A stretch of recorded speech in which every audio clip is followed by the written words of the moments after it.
나사로를 부활시킨 최고의 이적의 목적은, 여러분은 무엇이라고 생각합니까? 이적 중에서 나사로를, 죽은데 나흘이나 된 나사로, 무덤에서 썩어가는 사람을 부활시킨 것은 성경에 딱 한 번 나와요. 다른 사람들 죽은 죄 금방 부활시켰죠. 야이로 딸이나 또 누굽니까? 고관 그 아들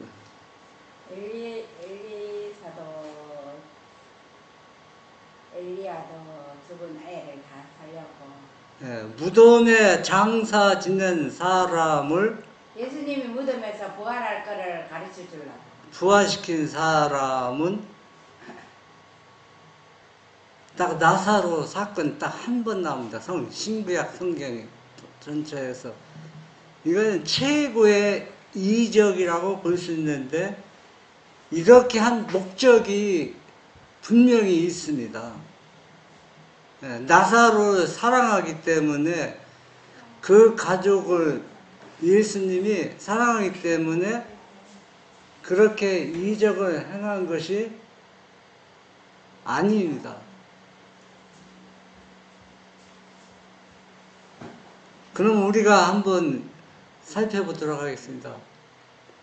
이유가 무엇인지. 요한복음 11장 42절부터 44절.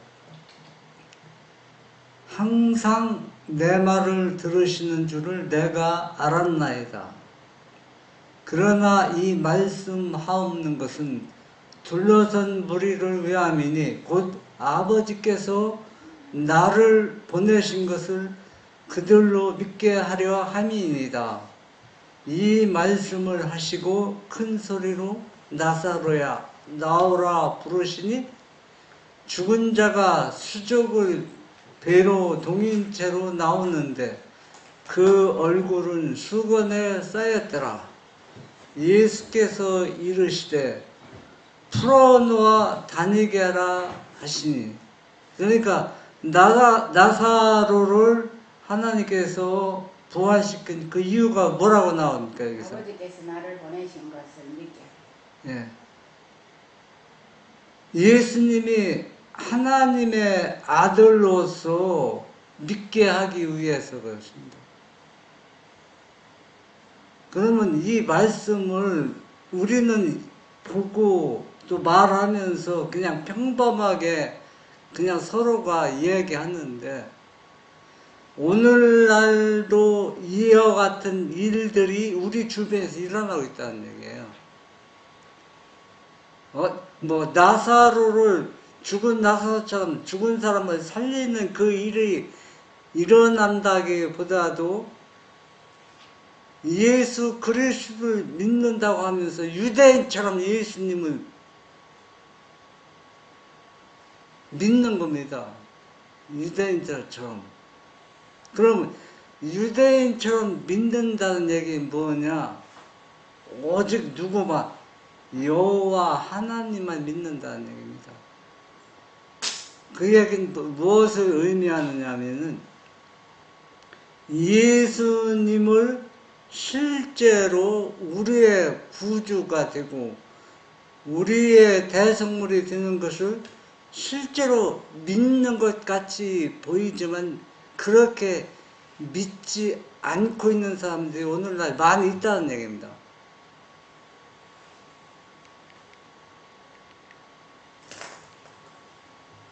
시대 소망 537. 베다니는 예루살렘에서 매우 가까웠기 때문에 나사로가 살아난 소식은 곧 그 도시에서 퍼지게 되었다. 이적을 목격한 스파이를 통하여 유대인의 지도자들은 곧 그 사실을 접하게 되었다. 어떤 조치를 취해야 할지를 결정하기 위하여 곧 산헤드린 회의가 소집되었다. 그리스도께서는 이제 죽음과 무덤을 지배하실 수 있으시다는 것을 충분히 나타내셨다.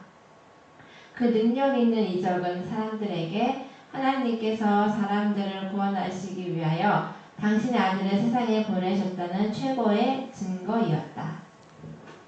여러분이 이 말씀을 보면서 이해가 됩니까?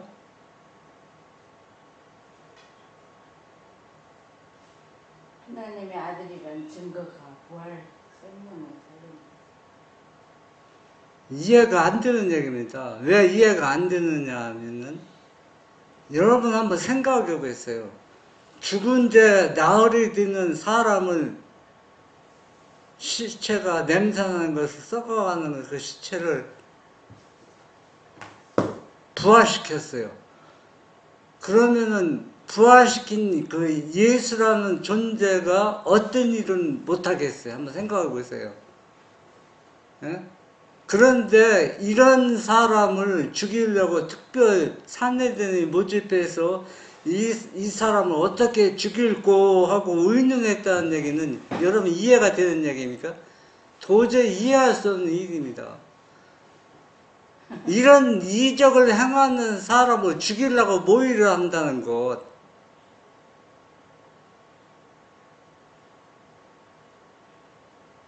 근데 이렇게 능력 있는 존재가 어떤 일을 못하겠어요? 유대인들을 싹 쓸어버리려면 싹 쓸어버릴 수 있어요. 전부 다 폐허 만들 수 있습니다.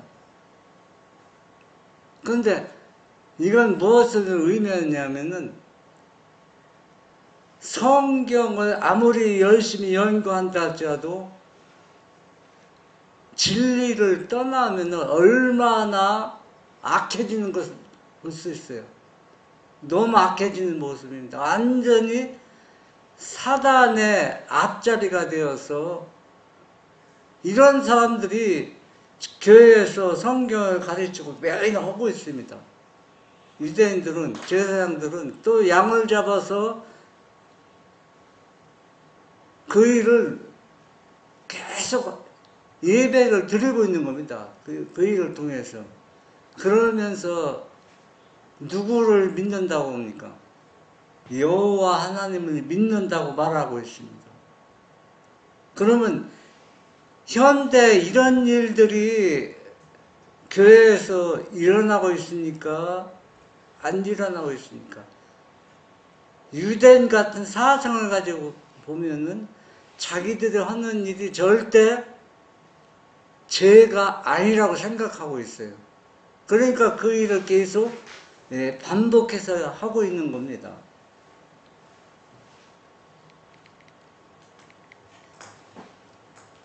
이것은 이성과 밝은 양심의 지배 아래 있는 모든 사람의 마음에 확신을 주기에 충분한 신적인 능력의 증거가 되었다. 나사로의 부활을 목격한 많은 사람들이 예수를 믿게 되었다. 그러나 예수에 대한 제사장들의 증오심은 더욱 격렬하게 되었다. 제사장들은 일찍이 예수의 신성에 대한 보다 작은 증거들을 모두 거절해 왔었다. 네. 이 나사로를 부활시킨 일은 객주에 일어난 일이고 많은 사람들이 보는 앞에서 이 이적을 행했기 때문에 어느 누구도 불신하거나 부인할 수 없는 뚜렷한 심적인 증거입니다. 어떻게 부인할 수가 없어요. 이런 걸 보고도 이 예수가 하나님의 아들이라고 하니까, 하나님이라고 하니까 이 예수를 죽이려고 계속 모의를 하고 이걸 안 받아들이는 겁니다. 제가 오늘 아침에 요한복음을 신학 교수님이 쓴 것을 이 말씀과 어떻게 되나 대조해 보려고 보니까 거기에는 이상한 말들이 있더라고. 어떤 말들이 있느냐면 다른 보혜사를 너에게 보내겠다. 그러면서 뭐라고 얘기했냐면 만약에 예수님의 영이 보혜사가 되고 또 만약에 보혜사가 예수님의 영이라면은 유대인처럼 예수님은 완전 사기꾼처럼 될 수 있다는 얘기예요. 어떻게 보혜사가 예수님이 영이 되고 예수님 자신이 될 수 있느냐고. 그래서 제가 그 말을 이렇게 보면서 이 유대인들 생각이 나더라고요. 그래서 뭐라고 얘기했냐면 예수님의 신격, 인격이 따로 있고 보혜사 인격이 따로 있고 하나님께 따로 있어 세 분이 각각 따로 있다는 얘기입니다. 그렇기 때문에 이 보혜사가 와서 요한복음 16장 8절에 보면 그가 와서 의에 대해 진리에 대해서 말하겠다. 누가 와서? 성령이란 객체가 와서 그 일을 하겠다는 얘기입니다. 제가 왜 이 얘기를 하느냐면 언젠가는 이것 때문에 멸망당한 사람들이 기독교 안에서 많이 일어날 것입니다. 네, 여러분 영원 불멸설을 믿는 거고 안 믿는 거 차이점이 뭡니까? 차이점이 뭐예요? 영원 불멸설. 영원 불멸설은 사람이 죽으면은 뭡니까? 영원히 죽는다, 안 죽는다는 얘기입니다. 별로 구원과는 별로 관계가 없는 것처럼 느낍니다. 그런데 성경에는 뭐라 분명히 얘기했습니까? 사람은 죽으면은 혼이 하늘로 절대 올라가지 않습니다. 사람은 죽으면 그것이 끝나요. 육체는 땅 속에 썩고 영혼만 살아서 올라가는 게 절대 아닙니다. 그럼 영혼도 같이 죽나? 영혼은 아버지 주신 자한테 가는 겁니다. 영혼은 혼을 불어넣기 때문에.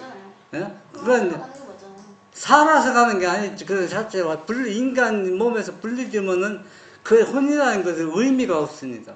인간의 개체 안에 거했을 때 그 영혼이 가치가 있는 것이지 인간과 분리되면 그 영혼은 뭡니까? 아무것도 아니라는 얘기입니다. 근데 그러면 원래 주신 자한테 들어가면 영혼에는 영원 불멸설을 믿는 것이 별 차이가 없는 것 같아요. 영원 불멸설을 믿으면 뭐 어떤 결과냐면 부활을 부정하게 되는 겁니다. 부활. 아 잠깐만 그러면 이해가 안 되는 게 그러면 죽으면 영혼은 주신 자에게 간다고 했잖아요. 그럼 영혼 주신 자에게 가는 거 아니에요? 그 무슨 말인지 모르겠어. 그러니까 영혼은 누구한테 나온 거예요? 혼은 아담이 흙으로 빚으시고 아담이 이게 오늘날 우리와 같이 이렇게 만들어서 그 혼은 누구의 혼이니까?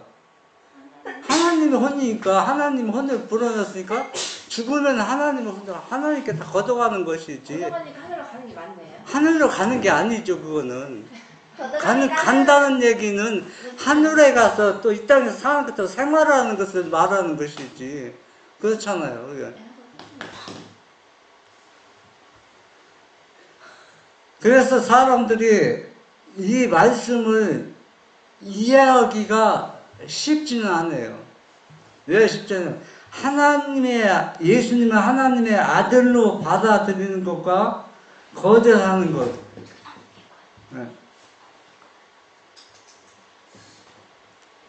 유대인들은 분명하게 예수님을 하나님의 아들로 받아들이지 않았습니다. 그러면 오늘날은 다 사람들이 뭐라 합니까? 우리가 예수님을 하나님의 아들로 믿고 받아들이고 구원한다고 하는데 무슨 얘기냐고. 예? 그렇게 말하고 그걸 실제로 그렇게 생각하고 있지만 그러나 여러분들이 실제적으로 성경과 예수신경에 보면은 유대인과 같은 사상을 가지고 있는 것들 우리가 꽤 많이 볼 수가 있습니다. 그들은 이 새로운 이적에 경노할 뿐이었다. 죽은 사람이 바라보고 있는 군중 앞에서 백주에 살아났던 것이다. 이와 같은 증거를 교묘히 설명하여 넘길 만한 재간은 없었다. 이런 이유로 제사장들의 적개심은 더욱더 필사적이 되었다. 그들은 전보다 한층 더 그리스도의 사업을 중지시키려고 결심하였다. 예. 이 유대인들, 제사장들, 지도자들은 나사로를 부활시킨 일 때문에 더욱 경노하고 분노했습니다. 이들이 만약에 이것을 받아들이고 예수님을 받아들였다면 이 이스라엘 나라는 세계의 왕국이 되었을 겁니다. 엄청난 일들이 이루어지고 복음이 신속하게 전 세계에 퍼지게 되었고 놀라운 일들이 일어났을 것입니다. 그러나 이 큰 이적을 보고 그들의 마음은 더 분노하고 경노하는 마음이 더, 그러니까 사람은 더 악해지는 겁니다. 왜? 그리스도와 점점 더 멀어지는 겁니다. 그런데 이런 사람들을 위해서 예수님께서 이들을 죄를 용서하시고 구원하시고 해 십자가의 제물이 되시고 했다는 것, 그걸 한번 우리가 생각해 보세요. 그분의 자비와 사랑과 희생이 얼마나 엄청난가. 예수님은 이걸 알면서도 그 길을, 가시밭길을 가고 선택했다는 것. 우리가 다시 한번 연구하고 생각해 봐야 할 문제입니다. 마태복음 26장 7절 보면 한 여자가 매우 귀한 향유 한 옥합을 가지고 나와서 식사하시는 예수의 머리에 부으니, 여러분, 믿음이라는 것이 어떤 복잡하고 어려운 게 아닙니다. 지금 교회 지도자들은 바리새인들이나 제사장들이나 랍비들은 오늘날 따지면 교회 지도자에 속하는 사람들입니다. 이 사람들은 큰 이적을 보고도 어떻게 예수를 빨리 죽이고 하고 모의하고 의논하는데, 이 나약한 여자는 이런 죽이려고 하는 예수를 얼마나 사랑하는지 한 옥합 향유를 준비해서 예수님의 머리에 부은 사건은 우리가 잘 알고 있습니다. 마가복음 14장 5절에서 9절, 이 향유를 300데나리온 이상에 팔아 가난한 자들에게 줄 수 있었겠도다 하며 그 여자를 책망하는지라. 예수께서 이르시되 가만두라. 너희가 어찌하여 그를 괴롭게 하느냐. 그가 내게 좋은 일을 하였느니라. 가난한 자들은 항상 너희와 함께 있으니 아무 때라도 원하는 대로 도울 수 있거니와 나는 너희와 항상 함께 있지 아니하리라. 그는 힘을 다하여 내 몸에 향유를 부어 내 장례를 미리 준비하였느니라. 내가 진실로 너희에게 이르노니 온 천하에 어디서든지 복음이 전파되는 곳에는 이 여자가 행한 일도 말하여 그를 기억하리라 하시니라. 예. 오늘날 쉽게 표현하면은 제사장들, 바리새인들, 랍비들은, 교회 지도자들은 예수님을 죽이려고 하고 또 천대받고 손가락질 받는 사람 대접을 받아보지 못한 이 연약한 여인은 예수님을 너무 사랑하기 때문에 자기의 모든 재산을 다 털어서 향유를 준비해서 예수님 머리에 붓고 울면서 자기 머릿결로 그걸 씻어주고 있습니다. 한번 대조해 보면 어떻습니까? 차이점이 뭡니까? 들여다드는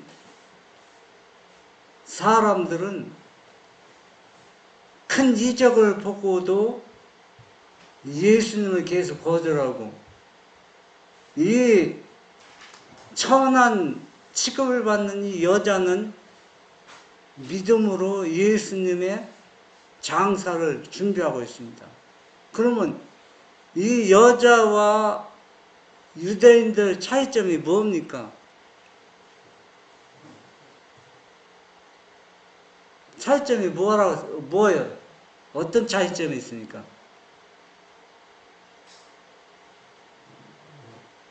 유대인들은 지금 현실적으로 큰 이적을 보면서 그 이적을 행할 때에는 예수님을 거절하고 배반하고 반대하는 사람은 언제든 죽일 수 있는 권한이, 능력이 있습니다. 완전히 있어요. 그러나 예수님은 이들의 죄를 용서하기 위해서 이들의 속죄물이 되기로 결심하고 가시밭길을 계속 가고 있는데,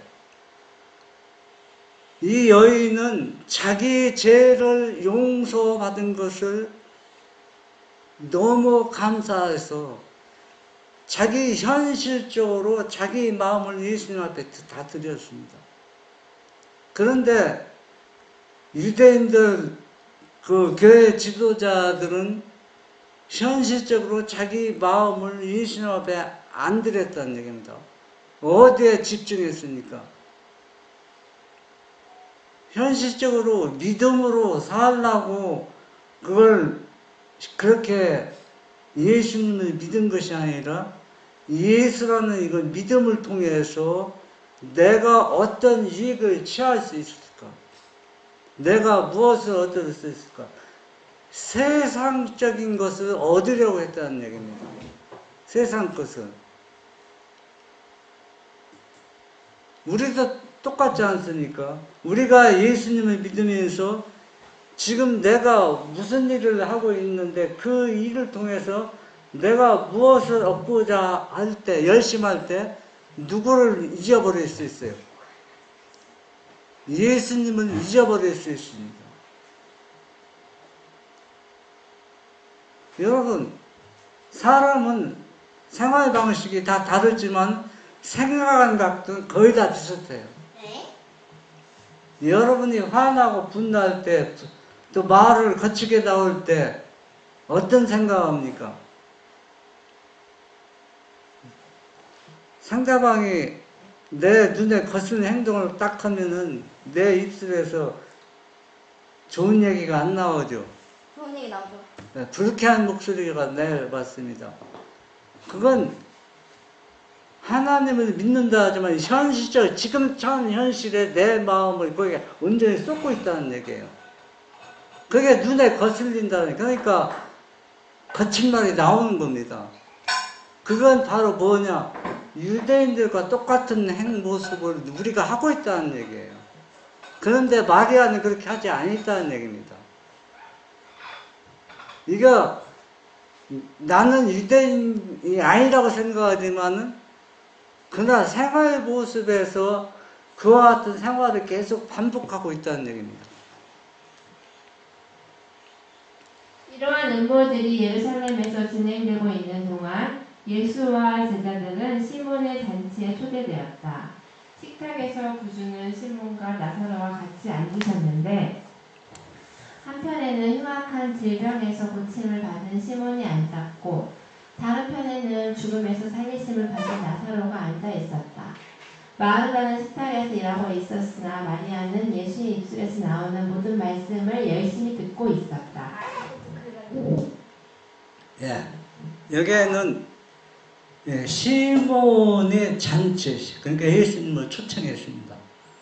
시몬이 어떤 존재인가 제가 쭉 성경을 찾아보니까 이 시몬은 문둥병에 걸린 아주 비참한 존재였는데 바리새인의 두령이었다고 나옵니다. 바리새인 두령. 그러니까 이 시몬의 집에 초대받은 바리새인들이 꽤 많이 있습니다. 왜? 옛날에 문둥병에 걸렸을 때는 거리도 사람의 접근이 금지됐지만 이제 누구한테 치료받았어요. 예수님한테 치료받아서 건강하게 회복되어서 그것이 감사해서 예수님은 자기 집에 초대했습니다. 여기에 나사로 가족도 초대받았는데 부활한 나사로도 거기에 있습니다. 그러니까 나사로한테 듣고 싶은 얘기 사람들이 궁금한 게 많이 있잖아요. 그래서 그 얘기 듣기 위해서 더 많은 사람들이 모였습니다. 그러면 나사로가 뭐 할 말이 있습니까? 죽은 거 아무것도 모르는데. 그리고 또 이 시몬은 자기가 과거에 이 문둥병이 걸렸다는 얘기는 큰 죄를 상징하잖아요. 큰 죄를 지었기 때문에 생활이 잘못됐기 때문에 문둥병이 걸려서 치료를 받았습니다. 그러면 이 마리아도 죄인이기 때문에 그 잘못한 건 얘기할 필요 없어요. 여러분이 우리가 잘 알고 있기 때문에. 근데 마리아는 자기의 죄가 참으로 용서받았다는 것을 확실히 믿음으로 받아들였어요. 아니 근데 시몬이 마리아한테 잘못한 거지 마리아가 잘못한 건 없잖아요. 그러니까 이 마리아는 예수님의 무릎 앞에 앉아서 예수님의 말씀을 듣고 있습니다. 그건 무엇을 의미하냐면 오늘날 우리가 예수님 말씀을 보고 듣고 연계해서 우리가 어떻게 영생을 얻고 우리가 어떻게 구원을 얻고 우리가 어떻게 거듭날까를 집중적으로 예수님 앞에 매달리는 모습입니다. 기도하는 모습이라고 우리가 볼 수 있습니다. 마리아는 그렇게 예수님을 받아들이고 무릎에서 앞에 앉아서 예수님 말씀을 한마디도 놓치지 않고 그것을 순종하려고 그렇게 하고 있습니다. 그러니까 이 마리아가 예수님을 얼마나 사랑하고 있다는 걸 알 수 있습니다. 그런데 시몬은 마리아처럼 그런 생각을 하지 않고 있습니다. 네? 엉뚱한 생각을 하고 있습니다. 저 여인이 얼마나 나쁜 여자이고 평판이 좋지 않은 사람인데 왜 예수님은 저 여인이 하는 것을 막지 않고 그걸 다 받아들일까? 이런 생각을 하고 있습니다. 여러분, 우리가 여기에서 우리 생각해 볼 문제가 있습니다. 어떤 문제냐면 우리가 이 현실적으로 지금 내가 어떤 생활에 집중하고 있느냐가 중요한 겁니다. 어떤 생활에. 만약에 여러분이 주부든 부엌에서 설거지를 하고 음식을 준비하고 있으면은 그 준비하는 것이 마리아처럼 예수님이 무릎 앞에 앉아서 그분의 말씀을 듣는 심정으로 그 일에 집중하고 있느냐입니다. 그렇지 않으면은 예수님과 거리가 멀어지는 겁니다. 그 얘기는 바로 뭐냐 하면은 이 설거지 하는 거, 내가 밭에서 일하는 것도 내 일이 아니고 누구의 말씀을 듣는 거, 예수님의 말씀을 듣는 것처럼 우리가 그런 믿음으로 현실적으로 그 일을 하고 있다면은 예수님과 거리가 멀어지지 않는다는 얘기예요. 그러고 마음에 불안할 필요가 없어요. 내가 어떻게 구원을 얻고 내가 어떻게 거듭날 필요가, 그렇게 걱정할 필요가 없다는 얘기입니다. 왜? 마리아가 예수님이 무릎 앞에 앉아서 예수님 말씀을 들을 때 마리아가 걱정이 있습니까? 걱정 안 해요. 그분의 말씀이 한마디 한마디가 자기의 심령을 울리고 그분이 나를 얼마나 사랑하고 내 죄를 다 용서해 주었다는 확신과 보증을 완전히 받았기 때문에 이 마리아는 그분 앞에 앉는 것이 너무 기쁘고 즐겁고 또 그분을 그렇게 사랑했습니다. 예수께서 은혜로써 그의 죄를 용서하시고 또한 오라비를 무덤에서 불러내셨으므로 마리아의 마음은 감사로 가득 차 있었다. 마리아는 예수께로부터 그의 죽음이 가까움을 알리시는 말씀을 듣자 깊은 사랑과 슬픔으로 예수에게 경의를 표하기를 원하였다. 개인적으로 크게 희생하여 그는 예수의 몸에 부을 값진 향료 한 옥합을 샀다. 이 마리아가 예수님이 살아있을 때 그 향유를 쓰려고 산 게 아닙니다. 예수님이 자꾸 죽는다고 하니까 죽으면은 장사 지낼 때 그 무덤에 가서 쓰려고 산 향유입니다. 그런데 이 마리아가 왜 예수님이 죽지 않는데 이 향유를 쓸 수밖에 없었느냐? 저 알아요. 사람들이 예수님이 왕이 된다고 했으니까 가장 있는 충성심과 영광을 돌려드리고 싶어서. 그러니까, 예? 뭐예요? 아니. 바로 다음에 마리아가 예수님이 유대의 왕이 된다는 사람들이 이제 왕이 될 거라고 하니까 예수님이 죽을 줄 알았는데 안 죽나 기뻐했지만은 왕이 되기 위해서 그것을 축하하기 위해서 기념하기 위해서 향유를 부은 게 아니라는 얘기입니다.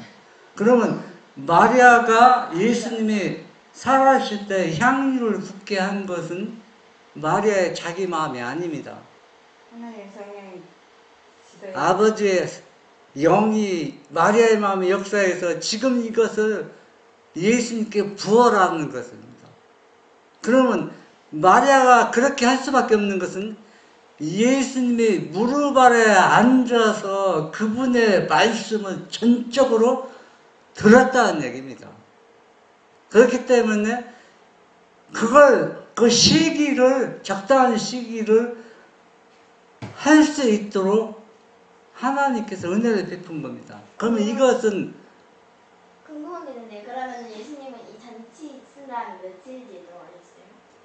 이것은 우리에게 무엇을 함시냐면 우리가 이게 마지막이었지? 마지막 아니었어요? 일주일 아니야, 몇 달. 아니야. 아니 이거 마지막 잔치. 근데 이거 한 다음에 예수님이 이제 예루살렘에 입성하셨죠? 예루살렘에 입성하고 난 다음에 이 일이 잔치가 벌어졌어요. 그러면은 예루살렘에 그래서 입성할 때가 엄청 예루살렘에 입성하고 한 일주일 정도 지났다 십자가에 달리셨잖아요. 네. 뭐 아니, 정확히 계산은 안 해봤지만 며칠인데? 그러면 이 마리아가 자기 마음이 향유를 붓고 싶어서 분 게 아니라 이거 때문에 유다가 예수님을 팔 마음을 먹었거든. 하나님의 영의 인도를 받아서 그 일을 했다는 얘기는 우리에게 큰 교훈을 두고 있는데 우리가 지금 내가 무엇을 하고 있느냐가 마리아의 심정으로 그 일을 할 때 꼭 예수 뭐 전도사업 성경을 연구할 때만 그 일에 해당되는 거 아닙니다. 우리가 평범하게 평상시 하는 일들이 다 누구의 심정으로 마리아의 심정으로 영혼을 하나님의 말씀을 갈급하는 심령으로 내가 무엇을 어떤 일을 하면은 하나님께서 인도하신다는 얘기입니다. 그 예가 누가 있습니까? 엘리사가 밭에서 밭을 갈고 있을 때 부름을 받았잖아요. 그러면 엘리사가 밭에서 밭을 갈고 있는 것은 자기 일을 위해 일했지 하나님이 일을 했다고 생각하지 않습니다.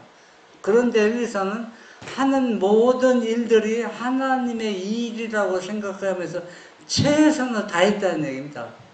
마리아가 예수님이 무릎 아래에 앉아서 말씀을 듣는 심정으로 그 일을 했기 때문에 하나님께서 적당한 시기에 불러내고 인도했다는 얘기입니다. 우리가 그렇게 하지 않으면은 우리는 영적으로 살아남을 수가 없어요.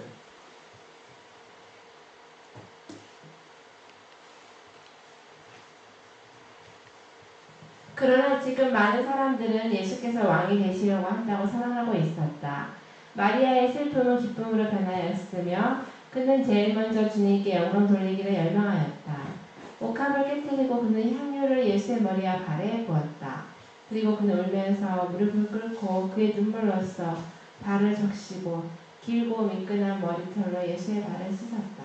네. 이 마리아는 봐봐 맞잖아. 그렇네. 이 향유를 붓는 거는 죽기 전에 예수님이 살아있을 때 향유를 붓는다는 얘기는 쉬운 얘기가 아닙니다. 왜 쉬운 일이 아니냐면 여러분 사는 사람에게 향유를 분 예가 없어요. 이 향유는 장례 때 쓰는 거거든, 유대 문화에서. 왕이 될 사람은 기름 붓는 거 그거 아니야? 그러니까 여기에서 향유를 부었다는 얘기는 마리아가 이거는 누구의 인도를 받은 거예요? 아니, 하나님의 영의 인도를 받은 겁니다.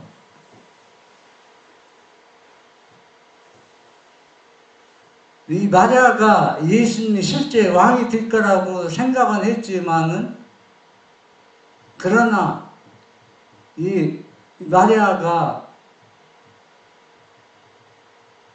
잠시 기쁨이 일어났지만은, 그러나 아무리 하나님께 마음을 집중하고 또 하나님 가까이 가서 생활하고 온다고 해도 한순간에 하나님과 얼마든지 멀어질 수 있다는 얘기입니다.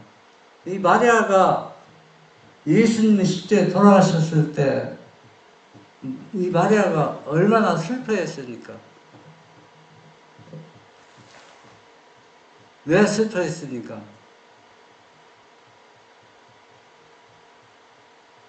왜 슬퍼했어요? 왕이 될 줄 알았는데. 왕이 되면 죽었기 때문에 슬퍼한 겁니다. 죽었기 때문에. 왕이 되고 그런 건 문제가 아니에요. 그렇게 하려고 의지했던 사람이. 그러면 사람 죽으면 슬프지. 이게 내가 현실적으로 현실에 어떻게 집중하느냐가 중요하다는 얘기는, 마리아가 이 슬픔에 압도되었기 때문에 그렇게 무릎 아래 앉아서 기쁘게 감사하게 하나님 예수님 말씀 듣는 사람이 무엇은 기억을 못해요. 예수님이 다시 살아난다는 얘기를 기억할 수가 없는 거예요. 마리아뿐만 아니라 제자도 모든 사람이 다 그랬잖아요. 그러니까 현실적인 그 생활이 나를 압도할 때 누구한테 예수님과 거리가 멀어지는 겁니다. 그러면 우리가 자기 오빠를, 썩어가는 오빠를 살리신 것은 예수님이 얼마든지 어떤 일을 할 수 있다는 것을 그 믿음으로 생활하고 연결이 되는데, 그 연결된 것이 우리가 끊어져 버리는 겁니다. 그러니까 예수님이 이제 완전히 죽었다고 슬퍼하는데, 예수님이 무덤에 장사질 때 제일 먼저 찾아간 것도 누구예요? 마리아고, 부활했을 때 제일 먼저 찾아간 것도 누굽니까? 마리아입니다. 그럼 마리아가 예수님이 부활한 줄 알고 찾아갔습니까? 그렇지 않죠. 혹시 그 시체라도 자기가 관리하고 싶어서. 우리가, 제가 왜 이 얘기를 하냐면은, 우리는 그 예수님을 믿는다고 하면서 항상 이와 같이 성경을 불신하다, 받아들이다, 그게 계속 반복되고 있습니다.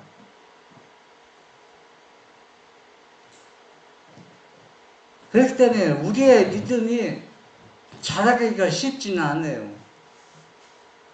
마리아도 그렇게 믿음으로 향유를 부었더니, 마리아도 예수님이 죽었을 때 슬픔에 빠져버려서 현실을 완전히 어떻게, 그걸 받아들였잖아요.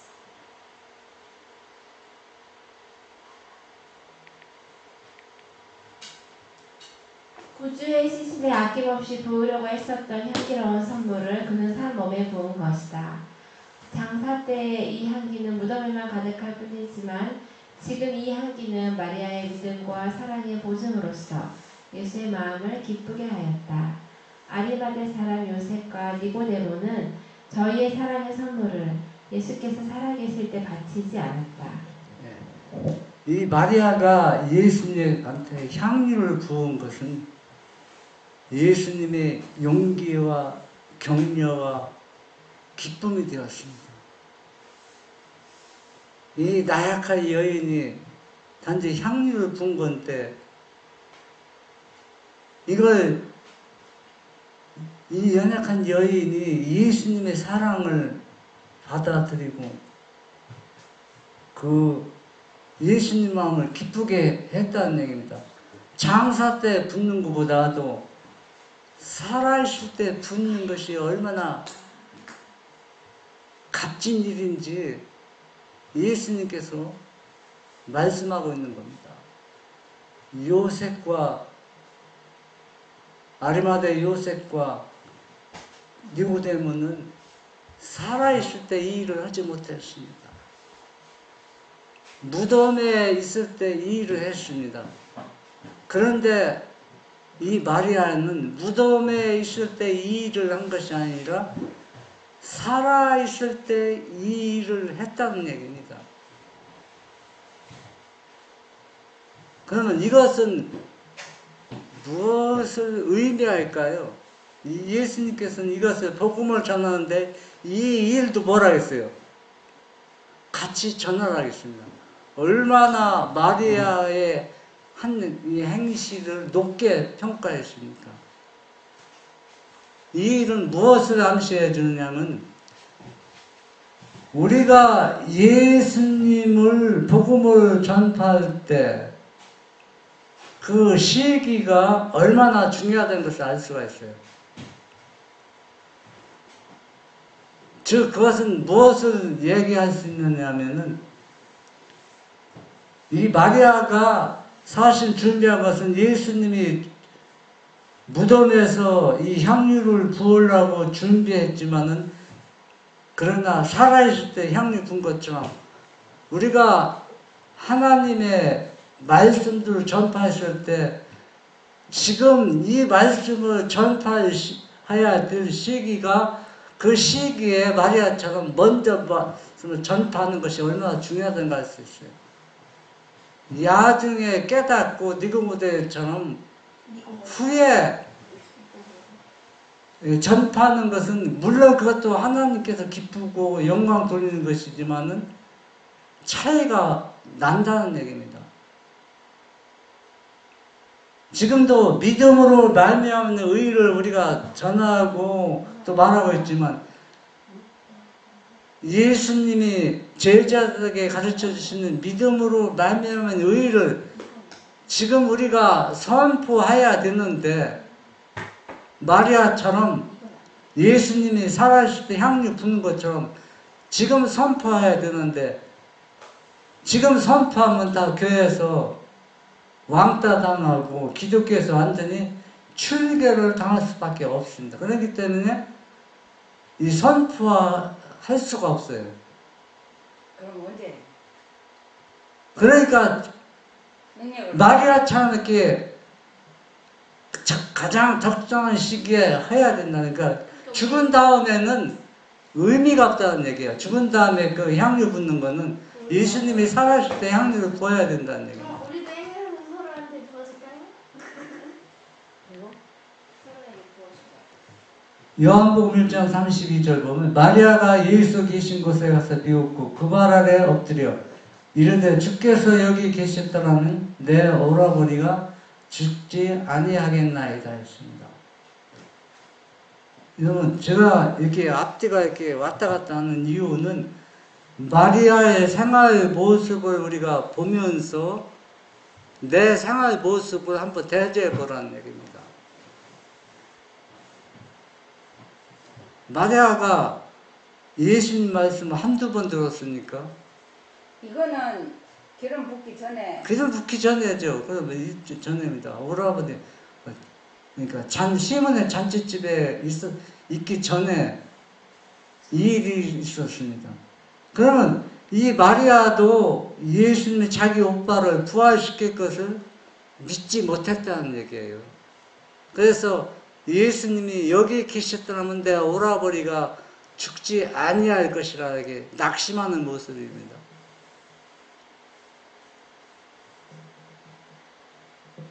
우리 생활도 올라갔다 내려갔다 반복되고 있어요. 계속. 그런데 이 마리아를 계속 보면 마리아가 시간이 지나면 지날수록 믿음이 어떻게 되니까 며칠 지난 다음에 믿음이 향상되어서 예수님 앞에 더 가까이 다가가는 모습을 볼 수 있습니다. 근데 또 무덤에서 예수님 못 보고 부활했을 때 못 보고. 그러니까 마리아는 계속 그렇게 낙담하고 실망하지만 또 예수님께 계속 나갔는데 우리의 믿음은 계속 어땠습니까? 나락으로 떨어지고 있는 겁니다. 그래서 이것을 우리가 마리아의 생활 모습과 나의 생활 모습을 대조해 보면서 마리아가 어느 때 낙심하고 어느 때 예수님께서 가까이 다가가는 것을 한번 대조해 봐서 내가 예수님께 어떻게 해야 할 것을 한번 보라는 얘기입니다.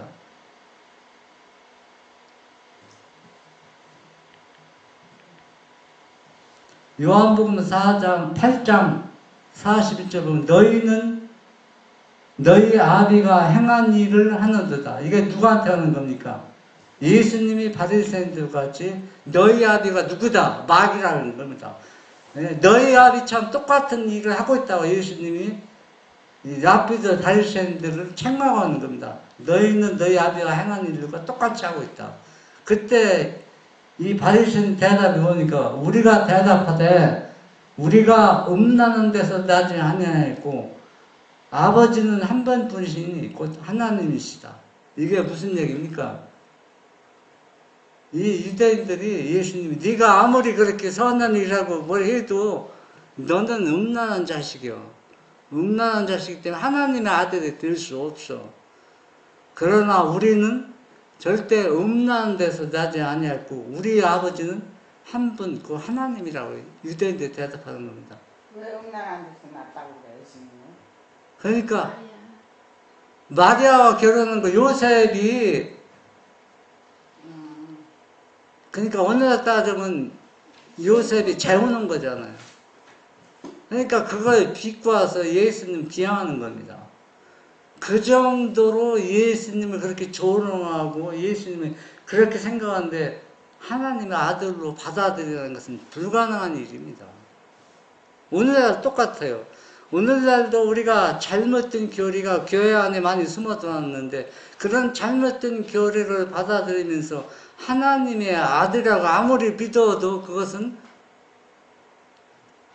유대인과 똑같은 모습이기 때문에 결국은 뭐냐? 안식일이 개정점이 될 때 예수님을 다 버릴 수밖에 없다는 얘기입니다.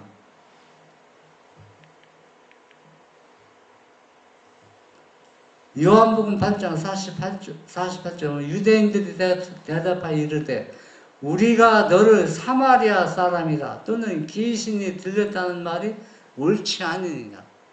않느냐? 아니, 옳지 아니하냐? 참 이런 사람이 어떻게 예수님을 하나님의 아들로 받아들일 수 있겠습니까? 불가능한 일입니다. 그런데 이런 사람을 위해서도 예수님이 어디에 돌아가셨다? 십자가의 대성물로 바쳤다는 얘기입니다. 그 사랑과 희생을 우리가 얼마나 이해하겠습니까? 그래서 이 사랑과 희생은 우리가 하늘에 가서도 연구해도 무궁무진하다는 얘기입니다. 요한복음 4장 10절 예수께서 대답하여 이르시되 네가 만일 하나님의 선물과 또 네게 물 좀 달라 하는 이가 누구인 줄 알았더라면 네가 그에게 구하였을 것이요 그가 생수를 네게 주었으리라. 요한복음 4장 13절에서 15절 예수께서 대답하여 이르시되 이 물을 마시는 자마다 다시 목마르려니와 내가 주는 물을 마시는 자는 영원히 목마르지 아니하리니 내가 주는 물은 그 속에서 영생하도록 솟아나는 샘물이 되리라.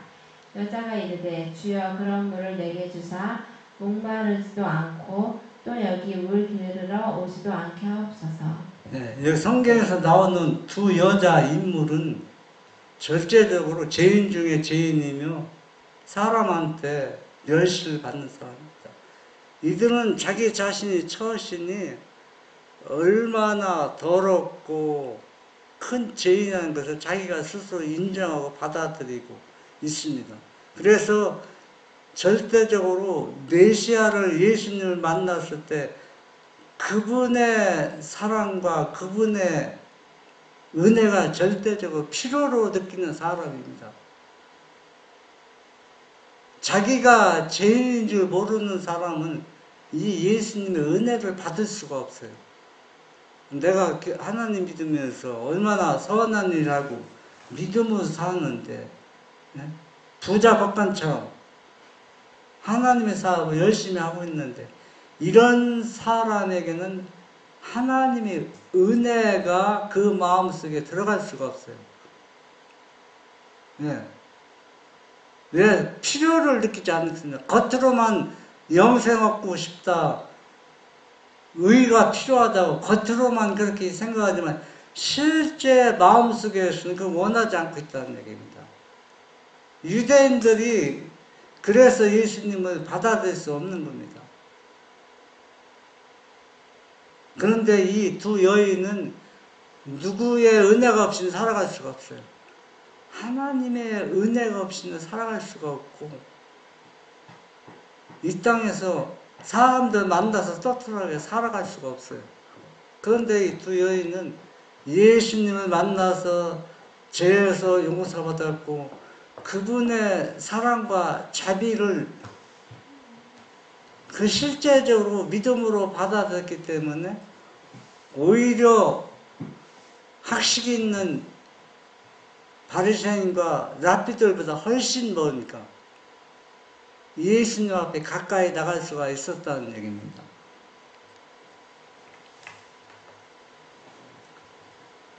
사익주서 요한복음 4장 12절 세상을 그리워하는 갈증이 없음. 내가 주는 물을 먹는 자는 영원히 목마르지 아니하리니 이 말씀의 뜻은 세속적 이익이나 매력을 결코 갈망하지 않는다는 뜻이다. 나의 주는 물은 그 속에서 영생하도록 솟아나는 샘물이 되리라. 예. 나뿐만 아니라 대부분의 하나님을 믿는 사람들은 예수님이 주는 갈증 없는 그 물을 갈급하고 구하는 것이 아니라 세상에 주는 그 물을 받기를 원하고 있습니다. 저 사람이 뭐 엉뚱한 얘기하고 있느냐. 그러면 예수님이 주는 갈증이 없는 물은 바로 마리아에게 주었던 거고 또 이 사마리아 여인에게 주었던 물이 예수님이 준 물입니다. 왜? 그 여인들은 세상에서 자기의 갈증을 없앨 수 있는 물은 없다는가 잘 알고 있어요. 그렇기 때문에 전적으로 그분의 도움과 은혜가 필요했기 때문에 그들은 그 예수님이 주는 그 물을 받아 먹었습니다. 그 물이 뭐야?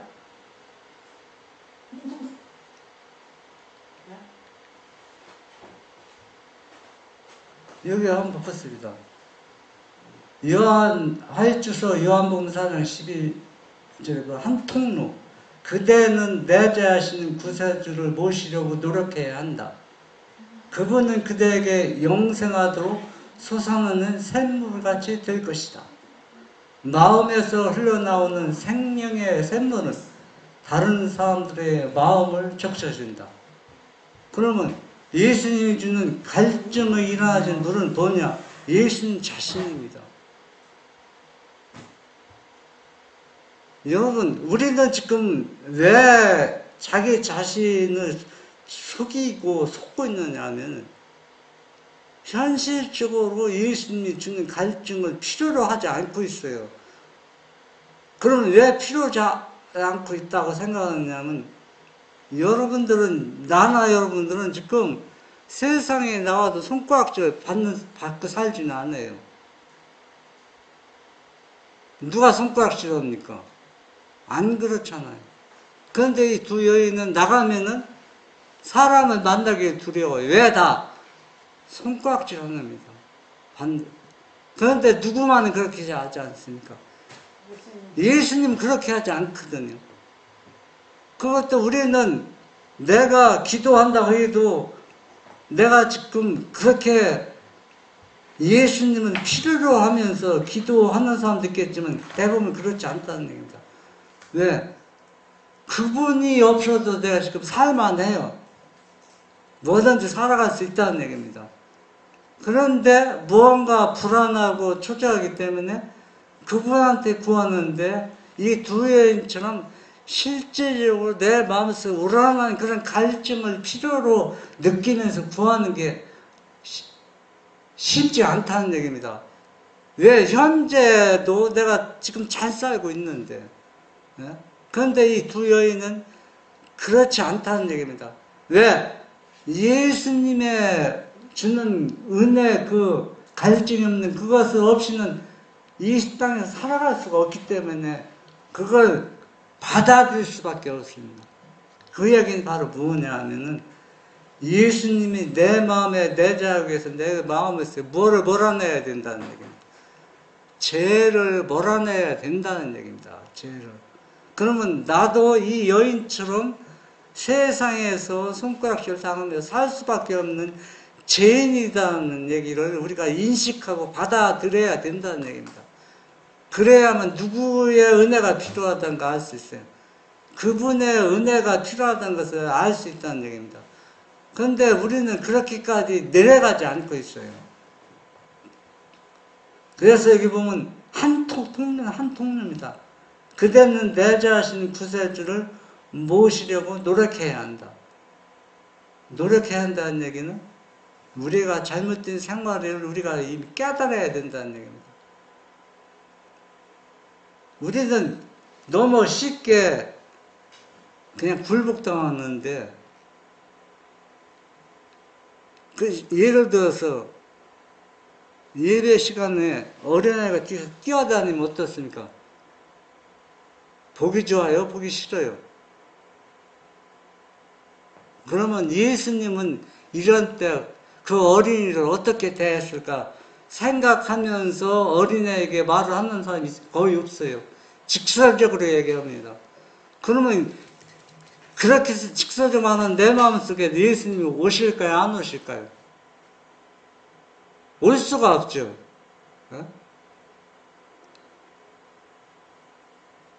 모든 생활 속에서 그분이 내 마음에 내재할 수 있는가를 어떤 문제에 부닥칠 때마다 예수님 생각하는 겁니다.